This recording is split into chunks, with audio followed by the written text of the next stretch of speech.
स्वागत है आपका आज के हमारे इस वीडियो में। पृथ्वीराज चौहान, भारत पुत्र पृथ्वीराज चौहान।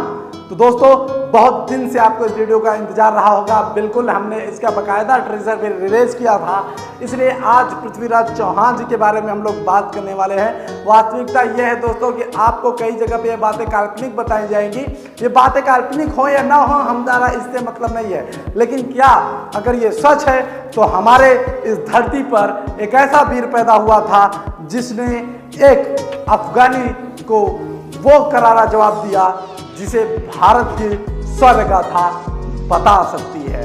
तो दोस्तों, चलिए शुरू करते हैं अपना आज का ये वीडियो। 4 बास 24 गज, अंगुल अष्ट प्रमाण, तायु पर सुल्तान है, मत चूके चौहान। देखिए मेरी वीडियो, भारत पुत्र पृथ्वीराज चौहान स्टडी कवच पर। सबसे पहले दोस्तों बात की जाए कि कहां से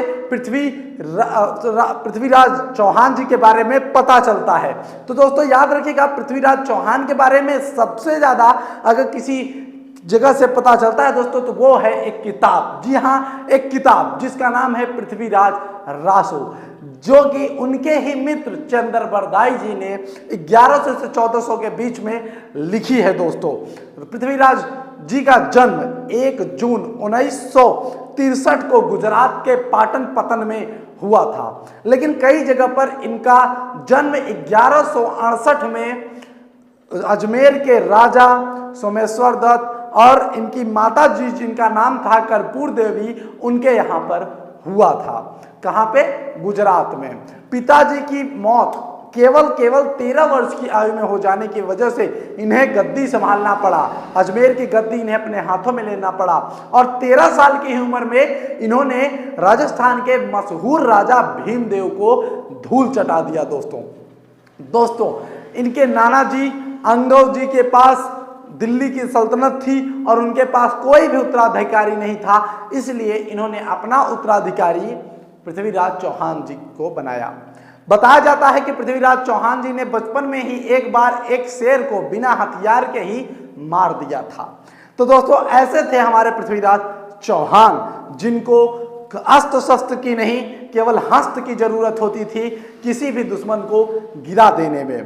दोस्तों वैसे देखा जाए तो इन्हें कई भाषाओं का भी ज्ञान था, जिनमें संस्कृत, प्राकृत, मगधी, पैशाची, सौरसैनी और अपभ्रंश भाषा प्रमुख थे। दोस्तों इन्हें संस्कृत कला के साथ साथ शब्द भेदी बाण चलाने की भी कला भरपूर आती थी। दोस्तों अब बात करते हैं अगर इनके सेना के बारे में, तो पृथ्वीराज रासो के अनुसार इनके पास जो सेना थी वो 3 लाख की थी, जिसमें 300 हाथी भी सम्मिलित थे। दोस्तों अब बात को शुरू करते हैं और बताते हैं कि क्या कहानी थी। अब देखिए, इनका इस कहानी में सबसे बड़ा रोल पृथ्वीराज चौहान जी का प्रेम था। इनके प्रेम की ही वजह से पृथ्वीराज चौहान जी को आज यकीनन कहीं न कहीं पर हम लोग आज पढ़ने के लिए इस जगह इकट्ठे हुए हैं। तो वो वजह थी संयोगिता, जो कि पुत्री थी किसकी? किसकी? जयचंद की, जो कि कहाँ का राजा था? कन्नौज का। और दिल्ली में किसकी सल्तनत थी? पृथ्वीराज चौहान जी की। तो दोस्तों कुछ कहानियां समझिएगा। पृथ्वीराज रासो के अनुसार इनकी पहली शादी 11 साल में हुई थी और अंतिम शादी 26 साल की अवस्था में संयोगिता से हुई थी। इनकी जो 5 पत्नियों का उल्लेख पृथ्वीराज रासो के अंदर मिलता है वो है जंभावती, इच्छनी, यादवी, शशिव्रता, हंसावती और संयोगिता। और दोस्तों याद रखिएगा कि केवल पृथ्वीराज रासो में ही जयचंद को गद्दार बताया गया है, अन्यथा कहीं पर इन्हें गद्दार नहीं बताया गया है। फिलहाल कहानी कुछ भी हो, चलते हैं हम कहानी की तरफ। तो दोस्तों बात कुछ ऐसी थी कि 1191 ईस्वी में अफगान देश का एक गजनी का एक राजा जिसका नाम था सुल्तान मोहम्मद शहाबुद्दीन गौरी, उसने 1191 में आक्रमण कर दिया दिल्ली को हथियाने के लिए, क्योंकि उसे पता था कि दिल्ली में बहुत खजाना है। और उसने आक्रमण किया और उसमें तराइन का युद्ध, प्रथम तराइन का युद्ध उसे कहा जाता है, और उसको जो है जीता गया किसके द्वारा? पृथ्वीराज चौहान जी के द्वारा। और उसके बाद 1191 के बाद 1192 में पुनः मोहम्मद गौरी ने आक्रमण करके पृथ्वीराज चौहान को बंदी बना लिया। अब इसके बीच बीच में क्या घटनाएं घटी हैं दोस्तों, उसको संक्षेप में समझते हैं। तो बात ऐसा था कि 1191 के बाद जयचंद की एक बेटी थी, जो कि कन्नौज का राजा था जयचंद, उसकी एक बेटी थी जिसका नाम था संयोगिता। क्या नाम था? संयोगिता। तो वो प्रेम करने लगी थी पृथ्वीराज चौहान जी से। और इधर जयचंद ने एक यज्ञ रखा, जयचंद ने एक यज्ञ रखा और उस यज्ञ में पृथ्वीराज चौहान जी को आमंत्रित किया। पृथ्वीराज चौहान उस यज्ञ में नहीं गए, जिसकी वजह से जयचंद ने गुस्सा होकर अपनी बेटी का स्वयंवर रखा।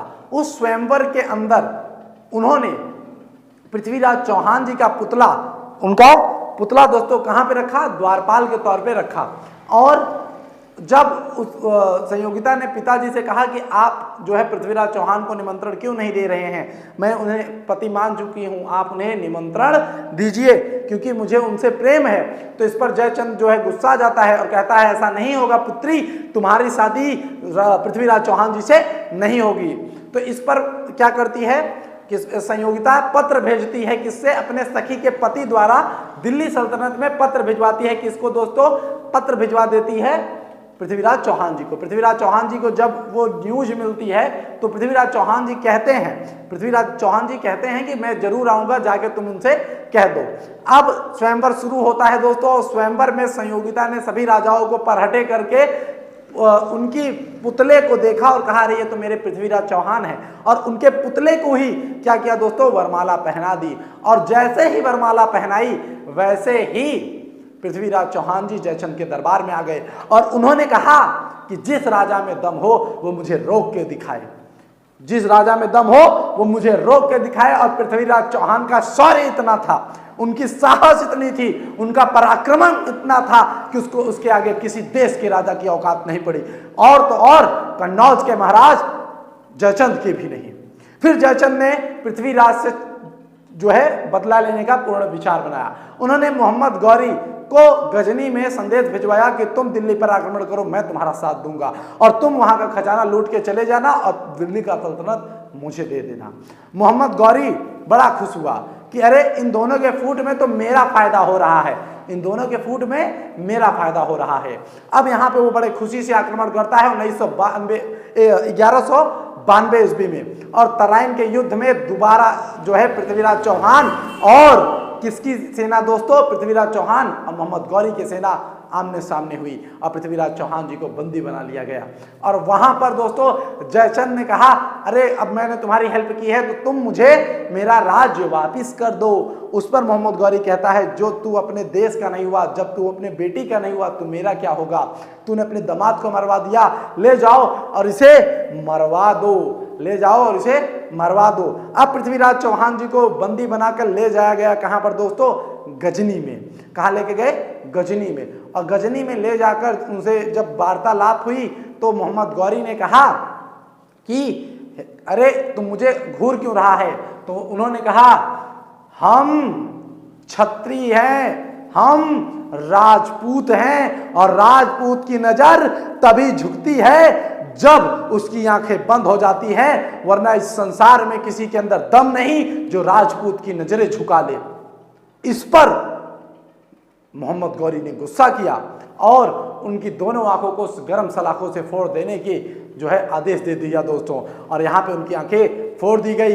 इधर चंद्रबरदाई जो कि अपने दोस्त के लिए परेशान हुए थे, जिन्होंने पृथ्वीराज रासो लिखा था, बचपन की मित्रता थी दोस्तों, वो पहुंच गए और उन्होंने कहा मुझे भी बंदी बना लो।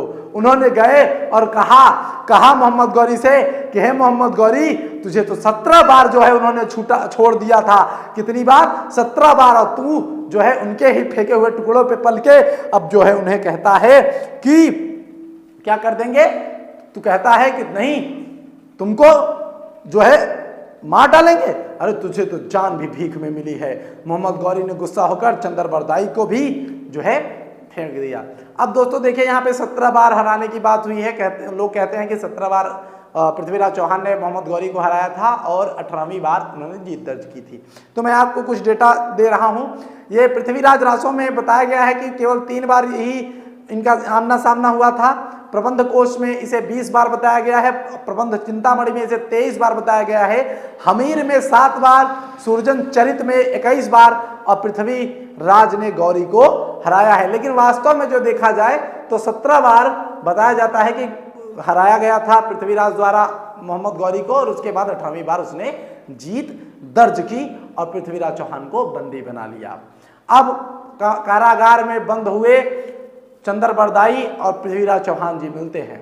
चंद्रबरदाई और पृथ्वीराज चौहान मिलते हैं दोस्तों, और बातें होती हैं कि अरे अब तो इसको मारना है, कैसे मारना है, एक बार बस मौका मिल जाए मैं इसे मार दूंगा। चंद्रबरदाई कहता है मैं कुछ प्रबंध करता हूं। तो मुनादी हो रही होती है कि अरे तीरंदाजी का मुकाबला होगा। चंद्रबरदाई ने जाकर के कहा कि जाके द्वारपाल, जाके हे जेल प्रहरियों, तुम जाकर जो है मोहम्मद गौरी को इत्तला करो कि मैं उनसे मिलना चाहता हूं। मोहम्मद गौरी ने तुरंत उसे बुलवाया और चंद्रबरदाई ने कहा कि मेरे दोस्त को शब्द भेदी बाण बनाने जो है चलाने आती है, आप उन्हें देखना चाहेंगे। मोहम्मद गौरी ने कहा अंधा क्या चलाएगा, वो कहे आपने देखा ही कहाँ है भारत का शौर्य। तो वो जाते हैं और लेके आते हैं, और ये जब इस बात को कहते हैं पृथ्वीराज चौहान जी से कि आपको ऐसा ऐसा करना है चंद्रबरदाई, पृथ्वीराज चौहान कहते हैं अरे तुम पागल हो, मेरी आंखें फूट गई हैं, मैं कैसे चलाऊंगा, तुम मेरा मजाक उड़ा रहे हो। तो चंद्रबरदाई कहते हैं परेशान ना होइए, मैं आपको दोहे से बता दूंगा कि वो कहाँ है और आप उसे मार देना। अब क्रीड़ांगन में पहुंचते हैं पृथ्वीराज और चंद्रबरदाई।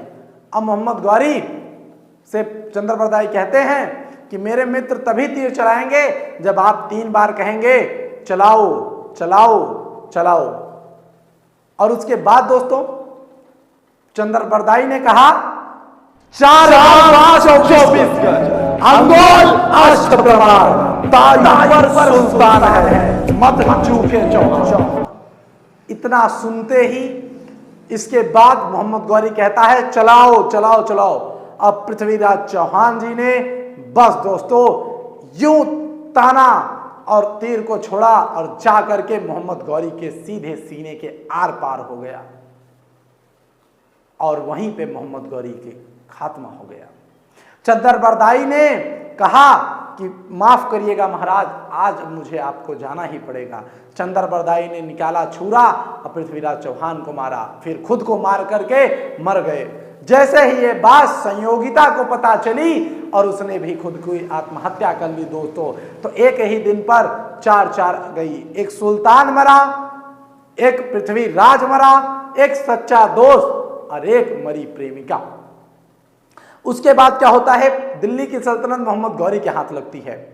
अब मोहम्मद गौरी की एक खूबसूरत बिटिया होती है जो कि प्रेम करती रहती है अपने गुलाम से, जिसका नाम था कुतुबुद्दीन ऐबक। अब मोहम्मद गौरी सोचता है कि कहीं ऐसा ना हो कि मैं अपने गुलाम को मारने जाऊं तो मेरा भी हाल जयचंद जैसा हो, जिसने अपने ही दामाद को मरवाने के लिए अपने देश को लुटवा दिया।